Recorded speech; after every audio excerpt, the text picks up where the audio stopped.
저는 예수님이 수요일 날 재림하실 것 같아요. 수요일 날. 우리끼리만 얘기합시다. 또 시험 들어서 또 그런 오늘 수요일 날 이렇게 나오셔서 우리 하나님 가장 기뻐하실 것이다 하는 생각을 합니다.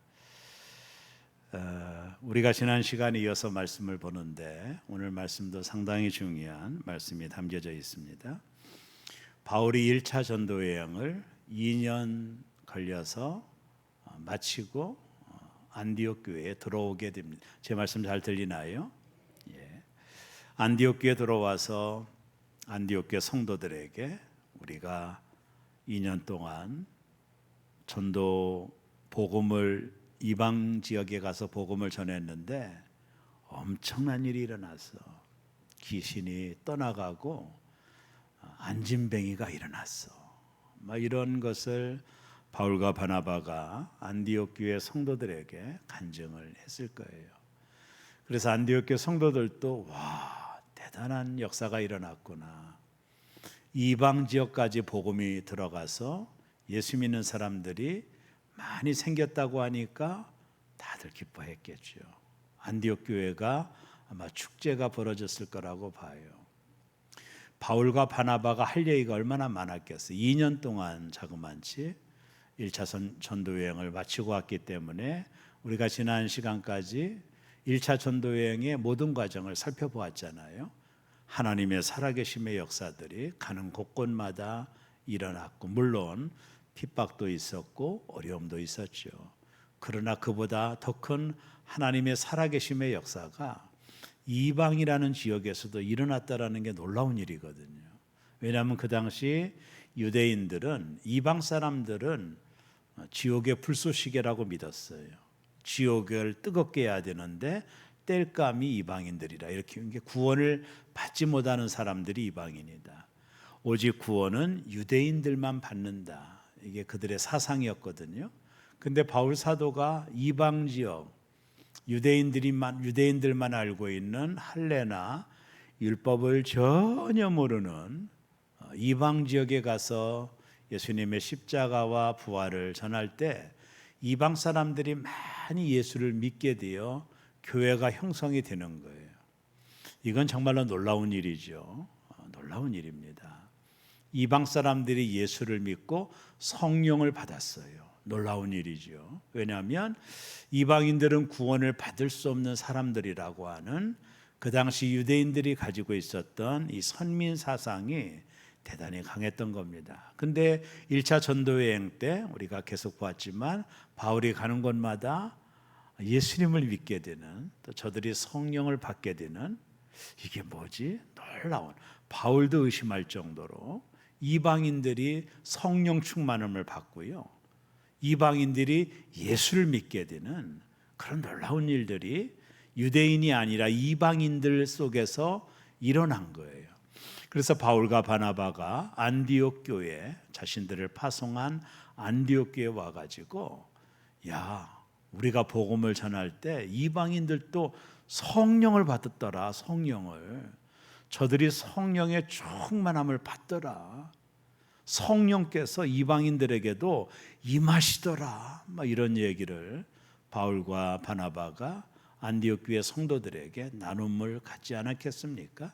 그 경험이 2년치의 경험이니까 얼마나 할 말이 많이 있겠어요. 그래서 안디옥 교회가 너무 기뻐가지고 너무 좋아하고 은혜가 충만하고 있었는데, 아니, 저 예루살렘으로부터 유대 골수분자들이 안디옥 교회까지 오게 된 거예요. 거기 와서 안디옥 교회 성도들에게 뭐라고 말을 했느냐 하면, 예수를 믿어서 구원을 받는 것이 아니라, 물론 예수도 믿어야 되지만 그 유대인으로서 예수를 믿었던 사람들이거든요. 예수를 믿어야 되는 것도 확실하지만 우리가 전통적으로 가지고 있었던 율법을 지키는 거, 우리의 정체성인 율법을 지키는 거, 그리고 할례를 받는 거, 그것을 해야, 율법을 지키고 할례를 받아야 구원이 완성되는 거야. 이렇게 말을 한 거예요. 자, 그러면 2년 내내 이방 쪽에 가서 예수를 믿은 사람은 뭐예요, 그러면? 저들은 할례도 모르고 율법도 모르는 사람이 그들 말대로 한다면, 아니 그들이 지금 우리가 다시 가서 그들에게 할례를 받아야 되고 율법을 지켜야 구원이 완성된다라고 말을 해야 되느냐고, 이게 말도 안 되는 거거든요. 이방인들은 할례가 뭔지 율법이 뭔지도 몰랐거든요. 근데 그들 가운데서도 구원을 받는 사람들이 많아진 거예요. 자, 이거를 어떻게 해석을 하겠느냐는 거예요. 그래서 안디옥 교회에 골수 유대주의자들이 와가지고, 야, 예수를 믿어서 구원받는 정도로는 부족해. 그건 좀 뭐가 좀 2% 부족한 거야. 할례를 행해야 되고 율법을 지켜야 구원이 완성된다라고 말을 한 거예요. 왜냐하면 유대인들은 오래 전통, 아브람 때부터 할례를 받는 민족이었고 율법을 철저하게 지키는 민족이라는 그들의 문화죠. 그게 그들의 신앙심이었어요. 그런 어떤 행위가 자신들의 구원을 확증한다고 믿었던 사람들이거든요. 그러니까 이들이 안디옥 교회까지 와서 사람들을 혼란하게 만든 거예요. 예수를 믿는 것 가지고는 부족하다. 할례를 받아야 되고 율법을 지켜야 돼. 인간의 행위가 동반돼야 되지 믿음으로 믿습니다 해서 구원을 받는 것이 아니라고 이 유대주의자들이 와서 안디옥 교회 성도들을 혼란하게 만든 거예요. 그러다 보니까 안디옥 교회 안에서 예수를 믿어서 구원받는다라는 사람들과 바울이 전한 복음을 들었던 사람들이죠. 아니면 유대주의적인 배경이 있는 사람들에게는 유대인들의 말이 더 신빙성이 있었던 거예요. 그래, 우리가 공짜로 구원받는다니 이게 조금 좀 꺼림칙한데, 맞아, 율법도 지키고 할례를 받아야 구원이 완성된다라고 생각했던 사람들이 있었던 거예요. 그러다 보니까 교회에 큰 혼란이 벌어진 거죠. 예수를 믿기만 하면 구원받는다라는 그룹과, 바울이 전한 복음이잖아요. 그리고 예수를 믿기만 해서는 부족하고 할례를 받아야 되고 율법을 지켜야만이 구원이 완성된다고 생각하는 무리가 또 있었단 말이에요. 그러다 보니까 안디옥 교회에 큰 혼란한 문제가 벌어지게 된 겁니다. 그래서 바울이 큰 결심을 하는 겁니다. 바나바를 불러가지고, 바나바야, 우리 이 문제를 여기서 왈가불가하지 말고 우리가 예루살렘으로 가서, 거기는 예수님의 제자들이 다 살아있으니까 예루살렘으로 가서 이 문제를 공론화해서 매듭을 짓자. 왜냐하면 예루살렘 교회는 모교회고 예수님의 제자들이 다 거기 있잖아요. 그래서 우리가 여기서 왈가불가해서 이것을 매듭 짓지 말고 예수님의 제자들이 있는 예루살렘이라고 하는 곳으로 가서 거기서 제자들을 통해서 이 문제를 결정하자. 제자들이 어떻게 결정하는지에 따라 우리가 정리하자. 그래서 500km가 넘는 이 안디옥에서 500km가 넘는 이 예루살렘으로 바울과 바나바와 그의 일행들이 예루살렘을 방문하게 된 겁니다. 이유는 하나입니다. 제자들이 이 부분을 어떻게 해석하느냐는 거예요. 제자들이 이 부분을 어떻게 정리해 주냐는 거예요. 그래야만이 가부간의 정리가 돼야 바울도 만약에 율법을 지키고 할례를 받는 거로 정리가 된다면 바울은 2차 전도여행을 나갈 필요가 없죠. 왜요? 부지런히 전도해도 할례를 받아야 되고 율법을 지킨다고 말하면 이게 전도가 됩니까? 그러니까 이방인의 전도를 포기해야 되죠. 여러분, 이방인들에게 가가지고 할례 받으라면 누가 받습니까? 우리가 왜 유대인의 전통을 따르냐고 말하지 않겠어요? 또 율법을 지키라고 하면 우리는 율법이 뭔지도 모르는데 왜 우리에게 율법을 지키라고 말하느냐라고 말하지 않겠어요? 그러다 보면 바울과 바나바가 더 이상 복음을 전할 이유가 없는 거죠. 그러니까 지금 예루살렘으로 와서 제자들의 판단을 결정하는 이 문제가 앞으로 사도행전 교회에 대단히 중요한 문제가 된 거예요. 여기서 어떻게 결정하느냐에 따라서 기독교라고 하는 복음이 그저 예루살렘과 안디옥에 머물러 있는 것이 될 거냐, 아니면 이 복음이 전 세계적으로 예수님께서 땅끝까지 복음을 전하라고 하는 전 세계적으로 갈 수 있느냐, 그 시발점이 예루살렘에 모여 있는 주님의 제자들이 결정하는 것에 달려 있는 거예요. 근데 우리가 알다시피 예수님께서 이 땅을 떠나시기 전에 성령이 너에게 임하시면 너희가 권능을 받고 예루살렘과 유다와 사마리아와 어디까지죠? 땅끝이거든. 예수님은 이미 예언하셨거든. 땅끝까지 복음을 전하는, 이건 뭐예요? 이방 지역에까지 복음을 전하라는 거거든요. 이미 예수님의 말씀은 선포됐는데 유대인들은 이거를 뛰어넘기가 어려운 거예요. 유대인들이 가지고 있었던 율법과 할례라고 하는 전통을 뛰어넘기가 어려운 거예요. 그들은 그것이 문화예요. 그렇게 사는 것이 문화며 그렇게 믿는 것이 하나님을 믿는다라고 수천 년 동안 믿어온 전통이 있었던 그들이, 그들 생각 속에는 이방인들에게는 구원이 없다고 믿었던 그들이 땅끝까지 간다라고 하는 것은 너무나도 어려운 문제예요. 유대인들에게 있어서는 너무나도 어려운 문제예요. 그 문화의 장벽을 넘기가 너무나도 어려운 거예요. 근데 바울은 이방 지역에 가서 복음을 전했잖아요. 자, 이제 예루살렘으로 돌아왔던 바울과 바나바와 일행과 예루살렘에 있었던 예수님의 12명의 제자들, 가룟 유다가 죽고 대신 마띠아가 멤버십으로 돌아왔던 12명의 제자들과 예루살렘에 또 다른 리더십이 있었어요. 그들이 누구냐면 장로 그룹이 있었어요. 그러니까 예수님의 12명의 제자들과 그들과 함께 동역하는 장로라고 하는 그룹들이 있었는데, 그 당시 제자들과 장로를 같은 개념으로 쓰긴 해요. 왜냐하면 야고보도 내가 장로로서 말하는 이런 말을 할 때도 있었거든요. 어쨌든 리더십을 가지고 있는 사람이 예루살렘 교회 안에 있었던 거죠. 제자들을 비롯한 리더들이 있었던 거예요.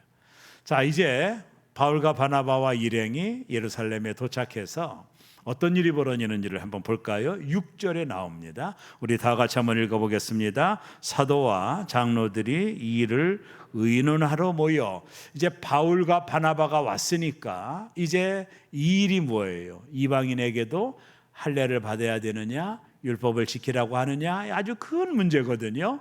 이 문제로 인하여 의논하러 사람들이 모였는데, 우리가 사도행전 배경사를 읽어보면 이 예루살렘, 이것을 사도회 모임이라고 그러거든요. 신학적으로는 예루살렘 안에서 벌어졌던 이 사도회 모임이 정말로 많은 논쟁이 있었어요.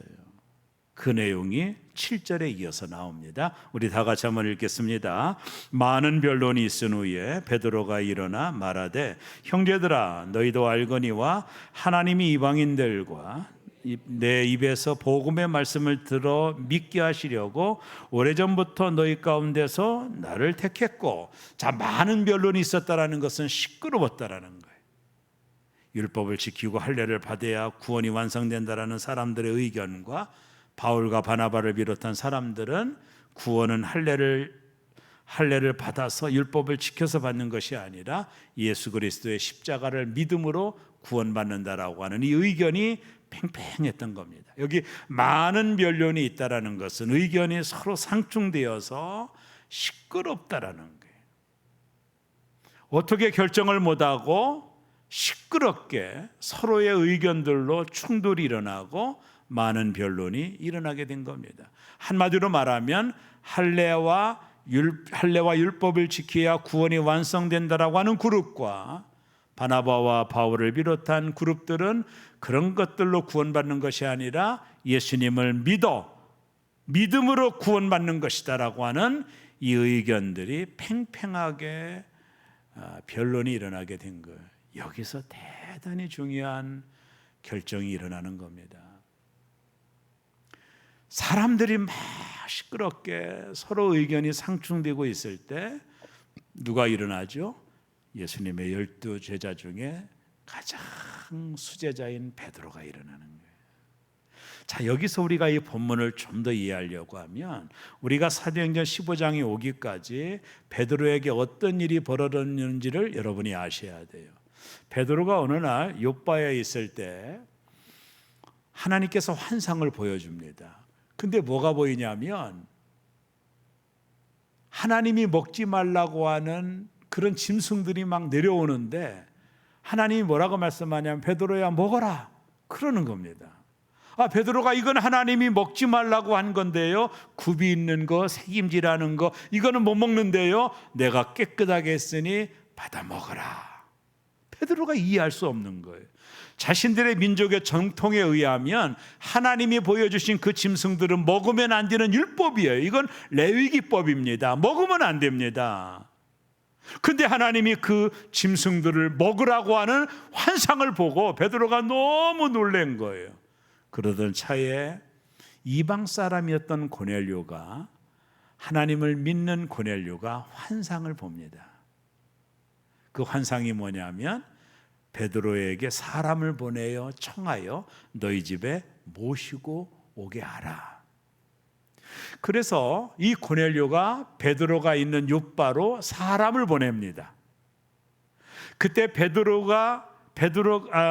고넬료가 보낸 사람들이 베드로가 있는 요바에 도착할 때 베드로가 환상을 본 거예요. 그리고 문을 두드립니다. 누구시오? 그랬더니 고넬료라고 하는 장군이 우리를 보냈습니다. 아니 그 이방 사람이 왜 당신들을 보냈어? 우리 선생님이 베드로 선생님을 모셔오라고 합니다. 여러분, 그 당시 유대인들은 이방인들과 식사를 하지 않습니다. 이방인의 집에 들어가지도 않습니다. 불결하다고 해서 들어가지도 않는 문화예요. 근데 베드로가 그런 환상을 보지 않았다면 가지 않죠. 근데 자기가 지금 환상을 봤거든요. 먹지 말라고 하는 것을 먹으라고 하는, 그 먹지 말라고 하는 짐승을 먹으라고 하는 하나님의 뜻이 무엇인지를 깨닫고 있었던 차에 고넬료가 보낸 사람들이 온 거예요. 그래서 베드로가 이 환상은 고넬료의 집에 가라는가 보구나, 이방인이었던 고넬료의 집에 가라는가 보구나 해서 고넬료 집에 한 3일이 걸쳐서 그곳에 갔습니다. 고넬료는 이방인입니다. 온 가족이 모여 있었습니다. 베드로가 거기 가서 예수님의 말씀을 전할 때 사람들이 성령 충만함을 받고 그 이방인들이 다 예수를 믿겠다고 하는 거예요. 그러니까 베드로가 너무 놀란 거예요. 아니 이 사람들은 이방인인데 할례도 모르고 율법도 몰랐던 이방인들이, 고넬료의 온 종속 집안 식구들이 베드로가 전하는 말, 예수님의 말씀을 듣고 우리도 예수를 믿겠다고, 그리고 그들 가운데 성령이 임하는 걸 본 거예요. 베드로가 깜짝 놀랐습니다. 아니 이방인들에게도 성령이 임하네. 그러던 차입니다. 베드로가 그 영적 경험을 한 거예요. 자기가 실제적으로 경험한 겁니다. 그래서 베드로가 예루살렘으로 돌아왔을 때 바울과 바나바의 일행이 예루살렘에 온 거예요. 여러분, 베드로는요 자신이 경험했잖아요. 바울의 말이 맞거든요. 자기도 고넬료의 집에 복음을 전할 때 그들이 성령 충만 받고 예수를 믿었거든요. 할례도 모르고 율법도 몰랐던 그들이 예수를 믿은 것을 체험했던 베드로, 경험했던 베드로가 아니 율법을 지켜야 되고 할례를 받아야만이 구원이 완성된다라고 말하는 사람들의 떠듬이 있을 때 베드로가 일어나서 그건 아니라고, 내가 경험했다고, 내가 복음을 전할 때 이방이었던 고넬료도 예수를 믿고, 여기는 그런 얘기가 안 나오지만 이방인도 예수 믿고 성령을 받더라는 거예요. 자, 베드로가 이렇게 말하니까 누가 무슨 말을 합니까? 이건 베드로의 이론이 아닙니다. 베드로가 실제로 경험한 것, 자신이 체험한 것을 이야기하고 있는 거예요. 그래 누가 베드로의 말에 토를 달겠습니까? 그러니까 베드로의 말의 요지가 뭐냐면 율법을 지켜서 할례를 받아서 구원받는 것이 아니라 구원은 믿음으로 받는 것이다. 율법을 몰라도, 할례를 몰라도 믿음으로 구원받는 것이다. 바울이 나중에 갈라디아에서 이걸 설명하잖아요. 아브라함을 설명합니다. 여러분, 아브라함은 율법 이전의 사람이죠. 아브라함이 죽고 나서 400년 뒤에 모세 시대 율법이 왔으니까 아브라함은 율법이 뭔지도 몰라요. 400년 후에 율법이 온 거예요. 근데 창세기 15장에 보면 아브라함이 하나님을 믿음에 하나님이 그를 의롭게 여기더라. 그러니까 아브라함이 율법을 지켜서 구원받았어요. 아브라함은 율법을 모른다니까. 아브라함이 죽고 400년 후에나 율법이 왔다니까요. 모세 율법이. 그러면 아브라함은 율법도 모르고 근데 하나님을 믿으니 하나님이 그를 의롭게 여겼더라. 갈라디아에서 바울이 이걸 설명하거든요. 율법이 아니야. 아브라함은 율법 이전의 사람인데도 구원받았어. 의로운 사람이 되었어. 사람이 의로워지는 것은 율법을 지키는 것이 아니요 할례를 받아서가 아니요 예수 그리스도를 믿음으로 의로워진다라고 이 사실을 바울이 나중에 갈라디아서에서 잘 설명을 합니다. 여러분, 구원이라고 하는 것은 성령의 역사는 이방인과 유대인이나 구별이 없다라는 거예요. 바울이 고넬료가 성령 충만 받는 걸 보았거든요. 그는 이방인이었거든요. 그러니까 성령은 이방인이나 유대인의 구별이 없다라는 거. 누구에게나 예수를 믿게 되면 차별하지 않고 성령이 임한다라는 거예요. 이 사실을 베드로가 경험했잖아요. 그러니까 어떤 이론이 아니라 자신이 실제적으로 경험한 이 팩트를 지금 이 문제로 시끄럽게 떠들고 있는 예루살렘 교회 안에 의견들이 두분불출하고 있을 때 베드로가 일어나서 최고의 사도 아닙니까? 여러분, 하나님이 나를 불러 복음을 전함으로 이방인들에게까지 복음을 전하기 위해서 하나님이 나를 부르셨다면서 바울이 예루살렘을 뛰어넘는 복음의 확장에 대답을 하는 거예요. 이게 아주 대단히 놀라운 거죠. 우리가 다음 시간에 다루겠지만 예루살렘에서 가장 존경받는 야고보가 마지막 매듭을 짓는 일이 일어나죠. 그리고 15장 8절을 한번 다 읽겠습니다. 또 마음을 아시는 하나님이 우리에게와 같이 그들에게도 성령을 주어 증언하시고, 여기 말하는 우리에게와 이건 유대인들이고 그들에게는 누구요? 이방인이에요. 그들에게도 성령을 주어 증언하셨다. 성령은 우리 같은 유대인들이나 그들 이방인들에게나 차별이 없이 성령은 임하신다, 그런 얘기예요. 그러니 바울과 바나바가 한 말이 맞는 거죠. 베드로가 이렇게 말하니까 다 조용해질 수밖에 없죠. 왜냐하면 최고의 사도 아닙니까? 최고의 권위자 아닙니까? 그리고 그는 이론을 말하는 것이 아니라 그가 경험한 걸 말한 거거든. 그러고 나서 이어서 9절 읽겠습니다. 한번 다 같이 읽습니다.